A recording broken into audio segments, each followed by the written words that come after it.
Number one, Azane Kaka number one.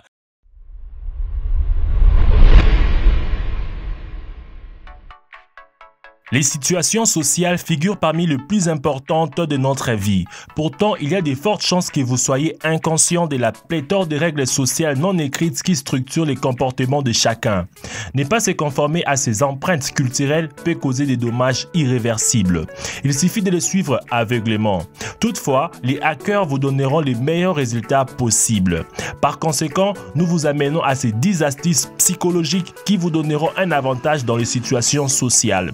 Nous avons une longue liste, mais nous avons préféré commencer par 10. Si cette vidéo dépasse les 10 000 j'aime, vous aurez une deuxième partie. Donc, n'oubliez pas de mettre un pouce bleu pour avoir une deuxième partie, car ces techniques marchent de ouf et vous aurez le plein contrôle. Sans plus tarder, voici les 10 hacks psychologiques que vous pouvez utiliser pour tout contrôler.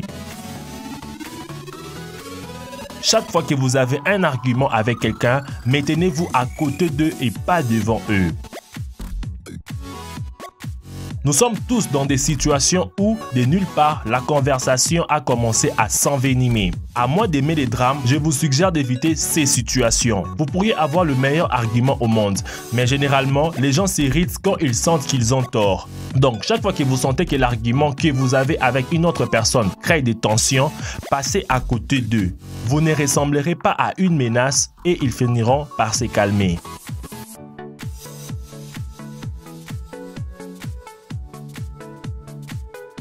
Si vous voulez obtenir une réponse positive de quelqu'un, faites un signe de tête lorsque vous parlez. Ceci est très efficace et aussi un peu manipulant, surtout si la personne est suggestive. Faites-le donc de votre propre responsabilité et de manière éthique. Obtenir une réponse positive de quelqu'un est habituellement ce que nous voulons, qu'il s'agisse de faire une vente ou de promouvoir un point de vue. Nous voulons toujours que les gens montent à bord. Hocher la tête pendant que vous essayez de livrer votre message est un moyen efficace de faire en sorte que la personne soit d'accord avec vous. Les gens aiment habituellement imiter, alors ils vont très probablement répondre d'un signe de la tête pendant que vous parlez. Cela leur permettra ensuite de communiquer à leur cerveau qu'ils doivent être d'accord avec vous. Voulez-vous voir si quelqu'un prête attention à ce que vous dites? Vous n'avez qu'à croiser les bras. Habituellement, lorsque nous sommes au milieu d'une conversation et surtout si nous parlons de quelque chose de très important parmi nous, nous perdons le fil de notre conversation et faisons rarement attention à savoir si l'autre personne suit ou non. Donc, au lieu de perdre du temps à parler à une personne distraite et peut-être même pas intéressée par ce que vous dites, faites-le. Pliez vos bras en parlant et voyez si l'autre personne suit vos gestes. Si l'autre personne vous observe et prête attention, il va probablement vous imiter. Chaque fois que vous avez besoin d'une faveur, commencez par « J'ai besoin de votre aide ». Avouons-les, nous aimons tous amener les autres à faire des choses pour nous, soit parce que nous sommes paresseux, soit parce que nous avons vraiment besoin d'aide pour achever une tâche. Les dynamiques sociales montrent que, en ce qui concerne les relations platoniques, personne n'aime vraiment les connards. Donc, chaque fois que vous avez besoin d'une faveur, commencez votre phrase par « J'ai besoin de votre aide ». Dans la plupart des cas, les gens accepteront votre demande et vous aideront. Cela s'est produit parce que nous n'aimons pas vraiment être coupables d'avoir refusé d'apporter notre aide à quelqu'un et nous aimons être celui qui est capable d'aider.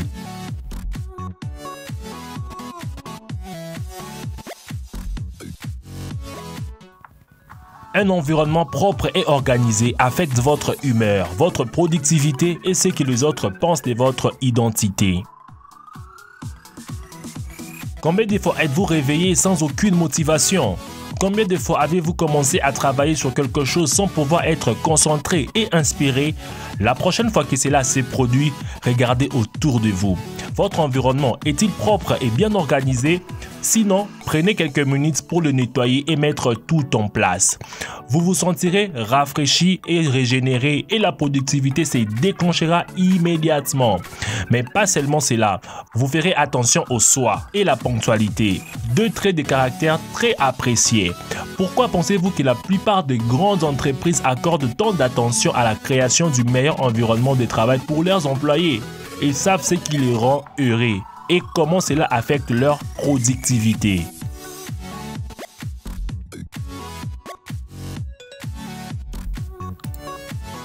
L'effet Benjamin Franklin. L'effet Benjamin Franklin est une découverte psychologique. Une personne qui a fait une faveur est plus susceptible de faire de cette personne une autre faveur que ce serait si elle avait reçu une faveur de cette personne. De même, ceux qui nuisent à un autre est plus disposé à les nuire que la victime et de prendre des représailles. C'est une découverte incroyable. Dans les situations sociales, vous pouvez pirater cela en faisant en sorte que quelqu'un vous fasse quelque chose de petit, puis demander votre véritable faveur. C'est une si petite faveur qu'ils diront oui, et en raison de la dissonance cognitive, leur cerveau rationalisera qu'ils doivent vous aimer assez pour vous faire une faveur en premier lieu. C'est ce qu'on appelle l'effet pied dans la porte.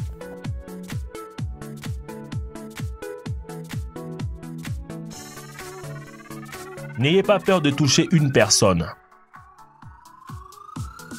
Toucher quelqu'un sur l'épaule ou le genou crée un lien émotionnel et physique. Surtout pendant les moments de joie, les rires et l'excitation touchant renforcent positivement ces traits. Si vous n'êtes pas gêné de toucher, rappelez-vous, faites-les faux jusqu'à ce que vous l'obteniez.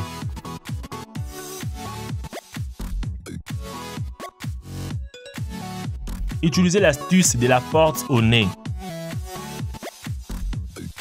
Faites une demande déraisonnable, grande, qui sera probablement refusée. Mais si ce n'est pas le cas, cela est encore mieux. Et suivez votre véritable demande plus raisonnable. L'autre personne sera plus susceptible d'accepter la deuxième demande.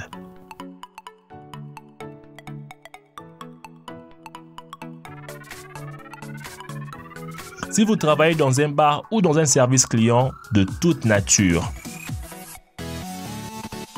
mettez un miroir derrière vous au comptoir. Quand un client fâché vous approche, il devra se voir dans le miroir et se calmera très probablement. Personne n'aime arrondir son image.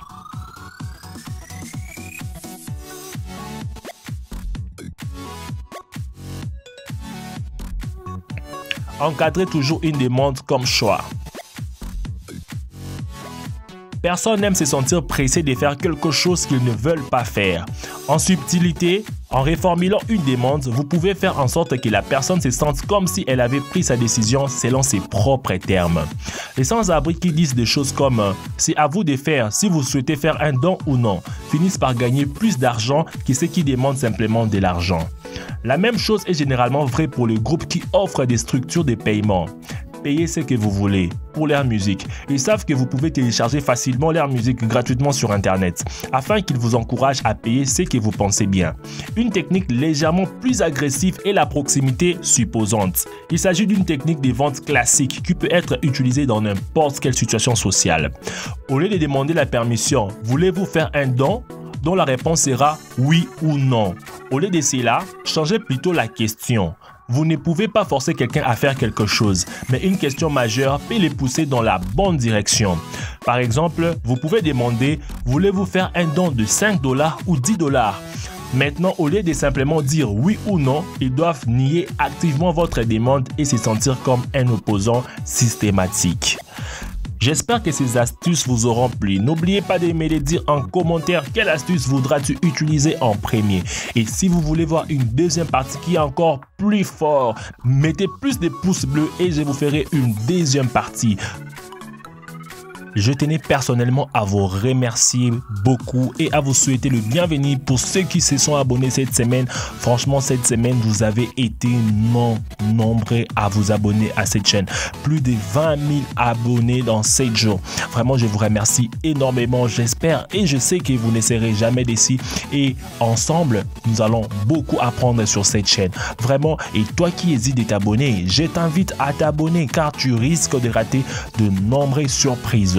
N'hésite pas de t'abonner à cette chaîne pour plus de découvertes. N'oubliez pas de partager cette vidéo, de vous abonner à la chaîne si ce n'est pas encore fait. Quant à moi, je vous dis à nous revoir demain pour une nouvelle vidéo. Ciao!